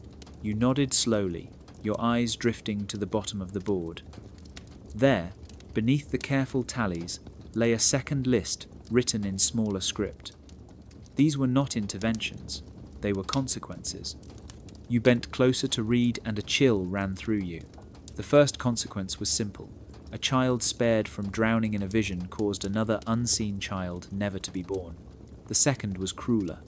A rebellion prevented within the chamber still birthed another uprising years later, bloodier and more destructive. A plague rewound and erased became replaced by famine. Every mark of mercy seemed to demand a shadow payment, an outcome no one could predict. The list stretched on.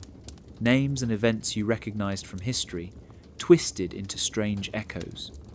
Some consequences were subtle, like a poet's works never written. Others were monstrous, entire towns vanishing from memory because their spark of existence had been erased in a test of kindness. The board told a story more terrifying than any machine in the chamber. It proved that the cost of knowing was never just knowledge. It was the weight of choices carried forever by those who dared to intervene. The archivist's eyes were heavy as he spoke again. The room does not forgive. It remembers every attempt, every error, every ripple that spread, and it binds them here so that no one may forget the price. You stepped back, your chest tight. The tallyboard loomed above you like a monument to human arrogance, a record of good intentions swallowed by unintended destruction. You thought of the wheel, of the woman saved in one vision but lost in truth. You imagined her tally mark etched here, her mercy cancelled by a consequence the world would never know. For the first time, you understood why the archivist seemed so weary. why his hands shook whenever he touched the devices. He carried not just the memory of what the chamber revealed, but the guilt of every tally carved into the board. The silence between you grew unbearable. You realized that the chamber was not only a place of secrets, it was a ledger, recording debts that could never be repaid. The cost of knowing was written into its walls, and the debt belonged to everyone who had ever dared to turn back time, even for a moment. You stood before the wall of mirrors, expecting once more to see reflections of the past, memories borrowed from centuries, or shadows of your own face bent by their glass. Yet tonight the mirrors behaved strangely.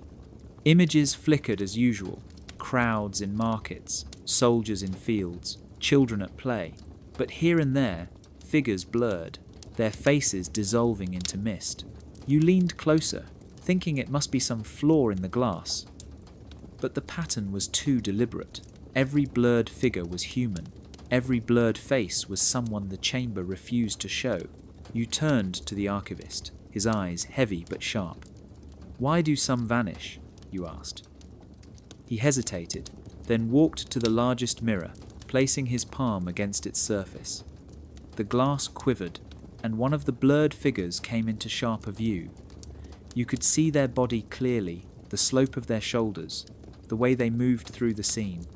But the face remained absent, erased by the mirror itself.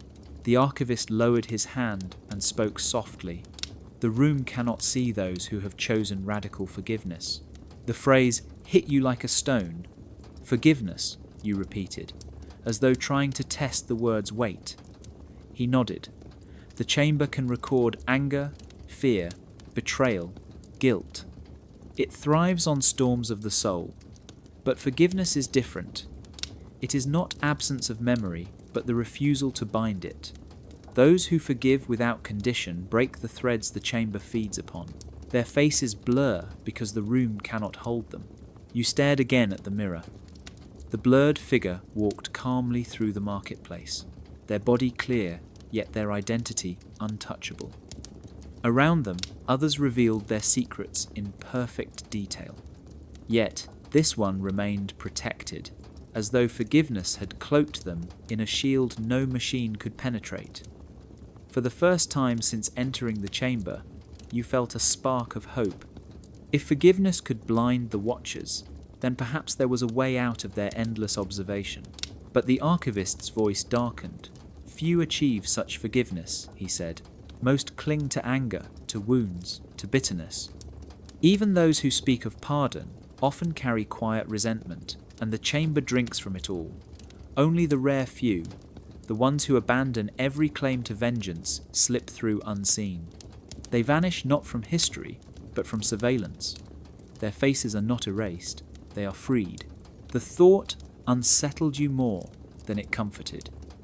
If only a handful of souls had ever blurred in the mirrors, then the world was more tightly bound to its watchers than you had realized. You wondered how many tally marks on the board belonged to those who had tried to forgive, but could not. You wondered if you yourself had the strength to become invisible. The mirror flickered once more, showing the blurred figure pause to lift a child into their arms. Their faceless form radiated peace. Then the vision dissolved. The archivist lowered his eyes. "What the mirrors refuse," he whispered, "is not weakness, but power. Forgiveness makes them blind, and blindness terrifies them more than any rebellion ever could." In a chamber lined with shelves that seemed to stretch endlessly, you found something that at first looked almost mundane. Boxes stacked neatly in rows, each filled with faded punched cards, like those once used in the earliest machines of the modern age. You lifted one carefully and saw not numbers or names, but words pressed through tiny holes. Each card carried a prayer, transcribed not in ink but in absence, holes carved out of silence. The archivist appeared at your side, his voice low. "These are petitions," he said. "Every plea ever spoken, translated into probability." You slid the card into a slot on the machine at the center of the room. At once, gears clicked and a panel of glass above the device shimmered with light. A waveform pulsed across it, rising and falling like the breath of something alive. This, the archivist explained, is faith made visible. The chamber does not measure words, it measures conviction. You stared at the trembling line and realized the machine was not mocking prayer, but quantifying it. Every whispered hope, every desperate bargain, every thanks or confession had been collected, turned into cards, and fed into a machine that reduced faith to numbers. The archivist reached for another stack and slid it in. The waveform grew stronger, vibrating with force, as though charged by the cries of thousands. He told you it belonged to a year of famine when entire villages prayed for rain. The probability rose sharply on the screen. Rain did come, but the archivist warned you not to mistake correlation for causation. The room did not answer prayers. It measured them. Still, the thought left your throat dry. If the chamber tracked every prayer, then somewhere it held your own. Every childhood plea, every whispered word in darkness, every desperate cry when you thought no one could hear, all translated into waveforms, stacked in boxes, filed under probability. The archivist gestured to the shelves, where certain boxes glowed faintly. These, he said, are prayers too strong to vanish. They bend probability, tilting reality until coincidence and faith become indistinguishable. You shuddered at the implication. If enough voices cried together with conviction, the chamber suggested, the world itself might bend toward their desire. But the archivist's eyes darkened as he added, and yet, what bends can break? You placed your hand against the glass panel and felt the waveform shiver beneath your touch. For a fleeting second, you thought you heard voices, 1,000 layered whispers overlapping into one endless plea. Then the line steadied, its rhythm indifferent, clinical. The archivist whispered one final truth before vanishing into shadow again. Prayer, he said, is not unseen. It is measured. It is weighed. And in this chamber, it is archived as data. Faith here is not a mystery. It is a formula, an algorithm written in wholes and waveforms. You looked at the boxes stacked higher than your head and wondered how many lives had been reduced to patterns, and if belief itself had ever truly been free. The archivist led you to the deepest corner of the chamber, where the air itself seemed heavier, as if every breath carried centuries of memory.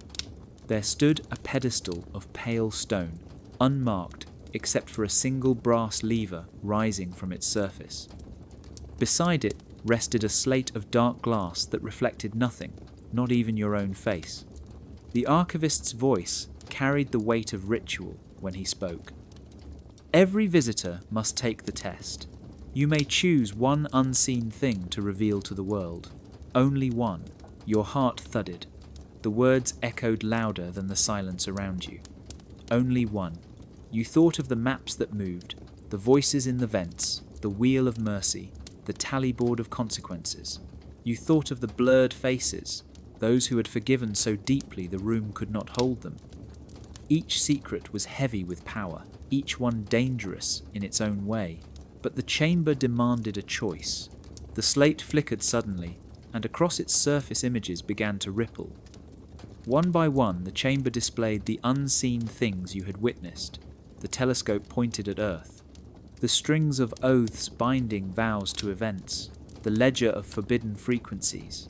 Each image lingered for a moment before dissolving, waiting for your decision. The archivist said nothing more. He simply watched, his silence sharper than any command. You felt panic swell inside you. If you revealed one truth to the world, would it bring freedom or destruction?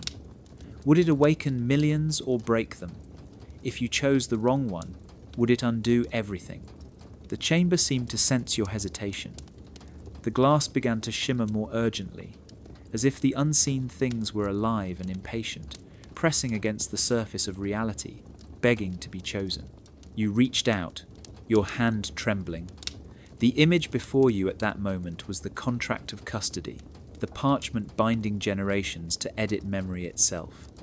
You thought of how many lives had been shaped by belief instead of truth, how history itself had been bent into obedience.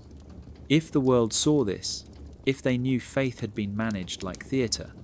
Would it free them or only plunge them into chaos? Your hand hovered, then drifted toward another vision, the blurred figure in the mirror, shielded by radical forgiveness. A truth so small, yet so vast, that forgiveness could blind the watchers. That one act could make the chamber powerless. Perhaps that was the secret humanity most needed. Yet, what if the world was not ready? What if such power, misunderstood, became its own weapon? The archivist's voice cut through your turmoil. Choose. His tone held no judgment, only inevitability. The chamber demanded its due. Your breath caught as you pressed your palm against the slate. The glass pulsed beneath your skin, sealing your choice into the fabric of the room. The archivist nodded once, solemn, as though another tally had been carved in an invisible ledger. The slate darkened. The chamber grew still. Somewhere beyond those walls, the world shifted by a fraction you had chosen. And though no one outside yet knew it, the unseen thing you had revealed was already whispering its way into their lives. The archivist motioned you toward a narrow archway at the far end of the chamber, a place you had never noticed before. Its stone frame was carved with symbols worn smooth by time, almost erased as if someone had tried to hide them. He whispered that not all doors in this place led deeper. Some led back. Your breath caught at the word. Back meant escape, meant the surface. You followed him into the archway and found a staircase spiraling upward, steep and uneven, lit only by the glow of small inset lamps that pulsed like dying stars. The climb felt endless, the silence broken only by your breath echoing against the stone. When at last you reached the top, you stood before a wooden door. Unlike the reinforced gates of the chamber, this one was plain, its handle brass, its grain dark and ordinary. The archivist pressed a finger to his lips and nodded for you to open it.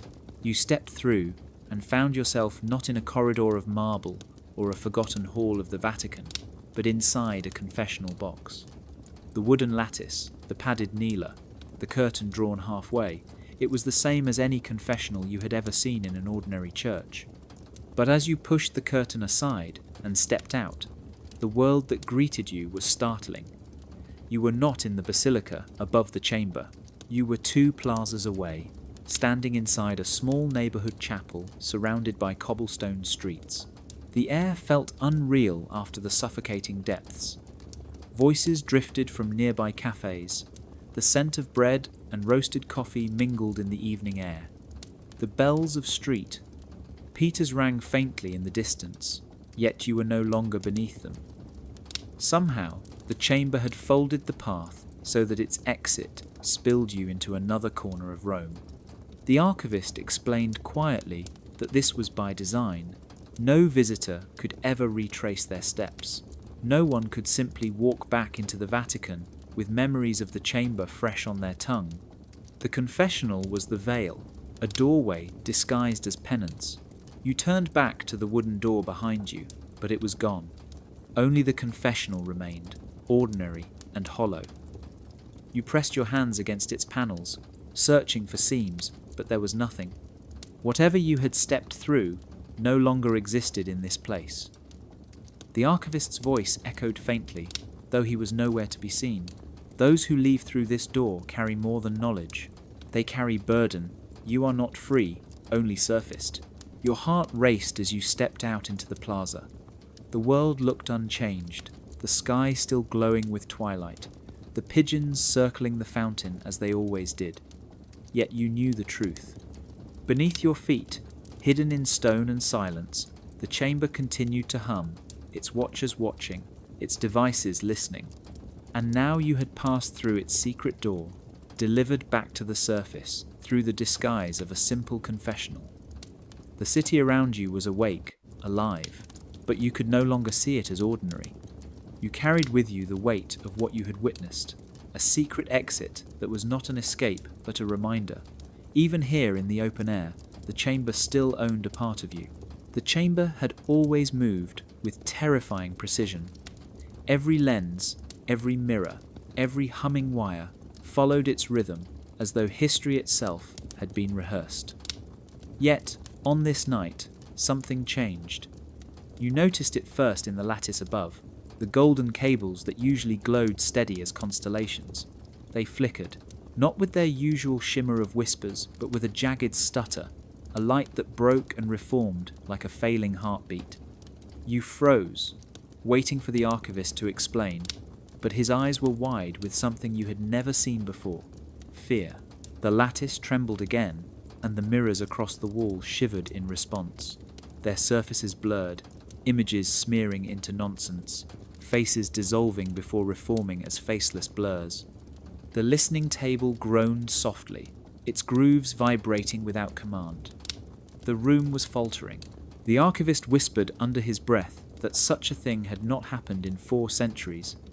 The chamber had never lost its rhythm, until now. You dared to ask what it meant, and the archivist gave you no direct answer. Instead, he lifted his hand toward the lattice, his voice sharp. "Something outside the model," he said. "Something the room cannot predict." The words struck like thunder. For all its power, for all its ability to anticipate, to calculate storms of the soul, the chamber had limits. And something beyond those limits was unfolding in the world above. You turned toward the mirrors, desperate to glimpse what had caused the fracture. For a moment they steadied, revealing fragments. A street filled with protesters holding candles. A scientist unveiling a discovery to a crowd. A child laughing in a place the chamber had never shown before. Then the images collapsed, the glass cracking with light, as though the room itself recoiled. Whatever it was, the chamber could not contain it. The archivist's voice shook as he explained. The lattice was built to map probabilities, to fold human behavior into patterns. But if an act of will defied expectation, if something bloomed that had no precedent in its archive, the chamber faltered. You felt a strange fire kindle in your chest. Was this proof that freedom existed after all? That the watchers, for all their devices and ledgers, could not control everything? The machines groaned louder, the hum turning into a low moan. The crimson threads quivered violently, as if tugged by unseen hands. The mirrors shattered into static before resolving again. The archivist gripped your shoulder, his voice urgent. "Do not mistake this for collapse. The room will recover. It always does. But now you have seen what it fears. The unpredicted, the unmeasured. The act that no lattice can hold." Slowly, the glow steadied. The mirrors sharpened. The hum softened back to its usual rhythm. The falter had passed, yet the silence between you and the archivist grew heavier. The chamber had been wounded by something outside, something that proved the watchers were not infallible. For the first time, you felt not only dread but possibility. The room could falter, and if it could falter once, it could falter again. It began as a hum so low you thought it was the machines themselves sighing through their wires. But the archivist stiffened, his eyes darting to the mirrors, as though he recognized the sound.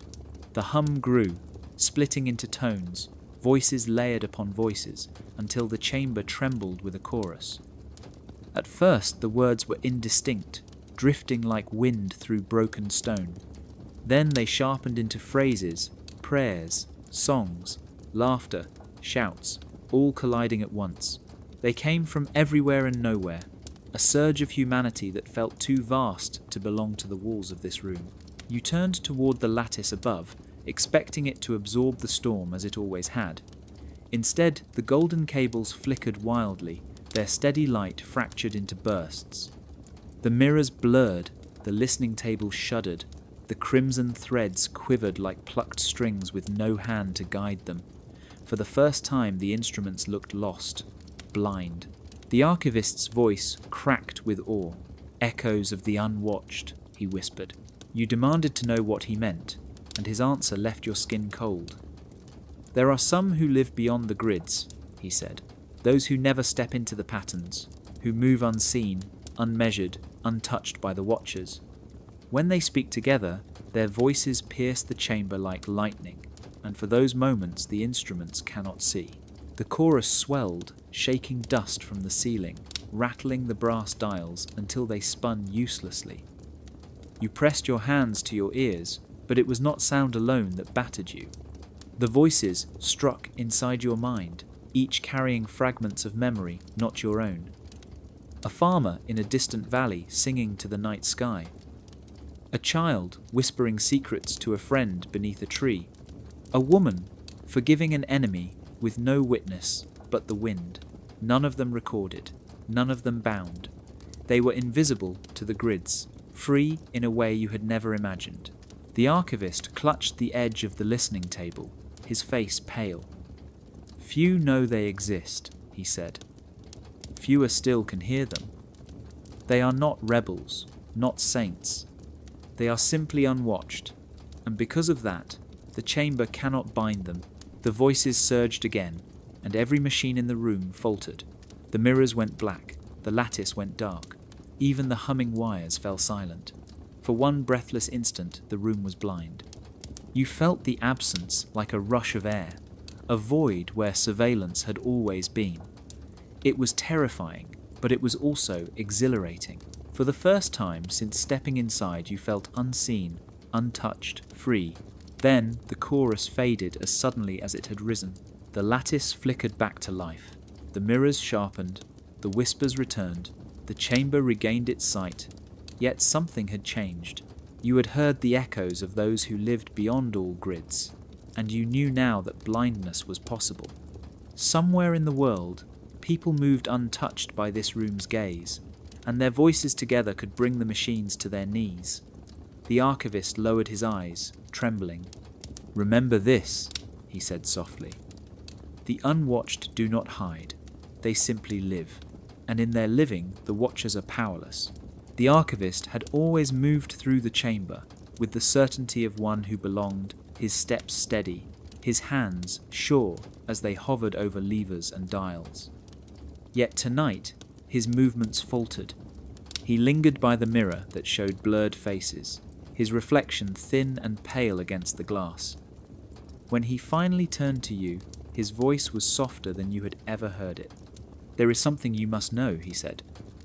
"I was not born a keeper. I was once a subject."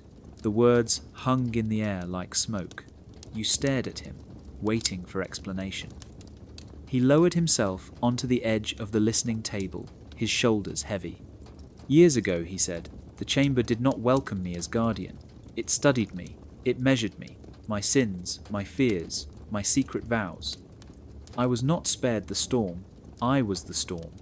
He paused, his eyes drifting to the lattice above, where golden wires shimmered faintly. "They recorded me as they record all, yet one day, something happened. The room forgot my name. Your breath caught. You asked how such a thing was possible, for the chamber never forgot anything." The archivist's lips curved into a faint, almost bitter smile. "That is what I believed too. But a day came when my file, my tally, my thread of oaths all vanished. I searched the ledgers, I begged the mirrors, I even touched the crimson strings myself. Nothing. My existence had been cut loose, as though I had been forgiven by something greater than the watchers. Or perhaps," he added quietly, "the room itself chose to spare me." He stood then, his voice trembling. "From that moment forward, the keepers brought me here, not as prisoner, but as custodian. They told me the chamber required me. That to be forgotten was not death, but transformation. That I was to serve as witness so long as I lived, and I agreed, though I did not understand why." You looked into his face and saw the exhaustion of years carried alone. You asked if he remembered who he had been before. His silence was answer enough. The chamber had erased more than his record. It had stripped away his own name, his place in history. He existed now only as archivist, a shadow without origin. Yet his eyes carried a strange light, the trace of freedom in the midst of loss. "I cannot tell you my name," he said. "Not because I hide it, but because it is gone, and in its absence I am invisible." The confession left you shaken. This man who had guided you through the depths, who seemed bound to the chamber like its very pulse, was once no different than you. A subject watched, measured, judged. Yet, through some flaw or mercy, He had slipped from its grasp. The room had spared him by forgetting, and in that forgetting, he had become its most faithful servant. You wondered if his story was warning or promise, whether to be unseen by the watchers was a curse, or the truest freedom anyone could hope to find. The archivist led you back to the pedestal where the slate of dark glass waited, its surface smooth and silent. He told you that every visitor reached this moment, though few understood its weight. The chamber had shown you its secrets, its mercy, its cruelty, its blind spots, and its power. Now it demanded more than observation, it demanded decision. You must choose, he said, to expose what you have seen and collapse the world's trust in every story it has ever believed, or to leave it intact and accept your place in silence. The room responded to his words as if listening. The lattice above brightened, the mirrors rippled. The crimson threads pulsed like veins under skin. You felt the air tighten, urging you forward. The slate flickered to life, offering two images. On the left, a vision of the Vatican's surface cracking open, archives spilling into streets, voices rising in confusion and fury as the world discovered how deeply it had been watched and measured. On the right, a vision of calm plazas, churches filled with worshippers, history unchallenged, peace preserved by ignorance. Two futures, one born of truth, the other of complicity.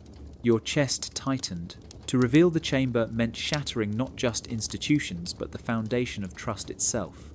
No one would believe their own memories once they learned how easily time could be rewritten, how prayers had been measured, how vows had been bound in strings of crimson.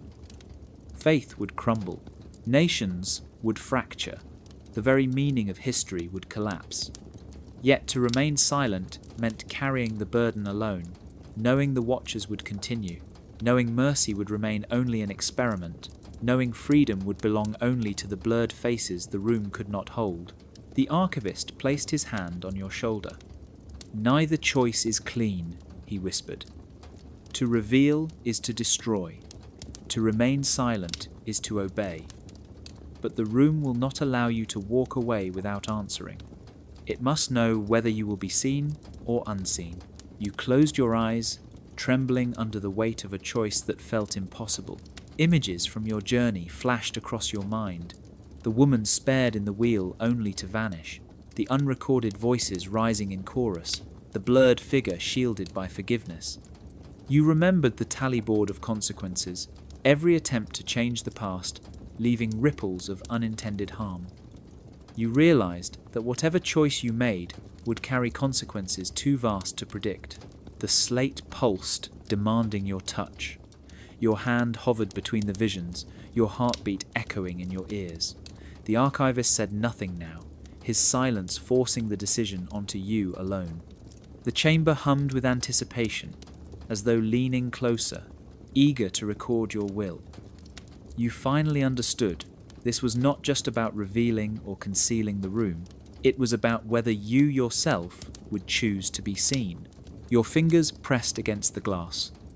Light surged through the chamber, filling every mirror, every thread, every cable. The choice had been made, though the outcome remained unseen. You opened your eyes to the blinding glow and knew nothing would ever be the same again. You once believed the chamber's gaze fell upon sins, the secret confessions, the forbidden texts, the silences buried in centuries. Yet as the lattice brightened and the mirrors steadied after your choice, a deeper truth unfolded.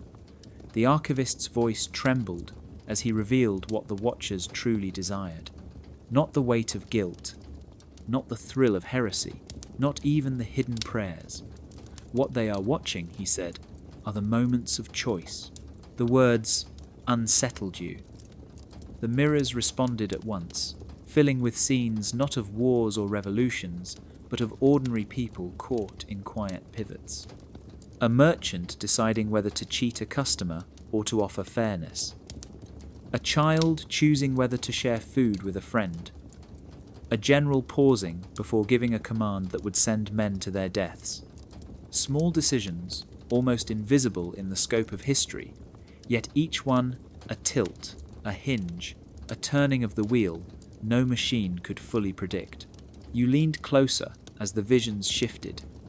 A man in the 15th century stood at a bridge, torn between returning home or continuing his journey. He chose to walk on, and centuries later his descendants shaped the fate of nations. Another vision showed a woman in the year 1943, hiding a stranger at great risk. That one choice rippled outward, altering lives the chamber traced like threads. The watchers did not care about her prayers or her sins. They cared about the moment her will overcame fear. The archivist explained that history itself is less a river and more 1,000 branching streams. The chamber does not bother with the wide currents. It studies the tiny pivots, the hinges where human freedom bends the flow. That is what they record. That is what they anticipate. For in those moments, history tilts. You thought of your own journey, of the letter without a seal, the key ring, the choice you had just made on the slate of glass. Each step had felt personal, small, even fragile. Yet the chamber had watched because every choice was a fulcrum, shaping not only your path but the world around it. For the first time, you understood why the machines existed at all. Not to imprison humanity but to measure its freedom. Not to erase sin but to archive the instant when will became action. The mirrors flickered again, showing thousands of such moments unfolding across centuries. A student lifting their hand to question authority. A farmer deciding to plant a different crop. A scientist scribbling an equation they almost chose to ignore. None were grand battles or miracles. All were choices, small enough to be overlooked, yet vast enough to tilt time. The archivist's face was solemn. The watchers do not need to see everything, he said. They only need to see the turning points. And now you understand why you were brought here. The chamber did not summon you for your past. It summoned you for the moment you stand in now, for the choice you made and the choice you will make next. The chamber pulsed with its endless rhythm, the mirrors glowing faintly, the lattice humming as though the whole room was breathing. You walked slowly between the rows of brass lenses, each polished to an unnatural shine, each fixed on some corner of the world. They blinked like unblinking eyes, their glass cold and merciless. The archivist lingered in the shadows, silent now, as if he knew the weight of this final moment belonged to you alone. You paused before one lens that looked different from the others. Its rim was tarnished, its glass smudged with a faint film of dust, as though no one had touched it in years. You leaned closer, and the vision inside shimmered to life. A small room appeared, plain and unremarkable. A family sat together, a child's laughter spilling into the silence. It was not a scene of tragedy, not a scene of power, but something ordinary and fragile. A choice was about to be made there, a moment the chamber would watch, record, and fold into its endless ledger. Your hand trembled as you reached for the cloth resting nearby, the same cloth the archivist had once used to polish the lenses. But instead of clearing the glass, you draped the cloth gently across it. The lens darkened at once, its glow extinguished, its view gone.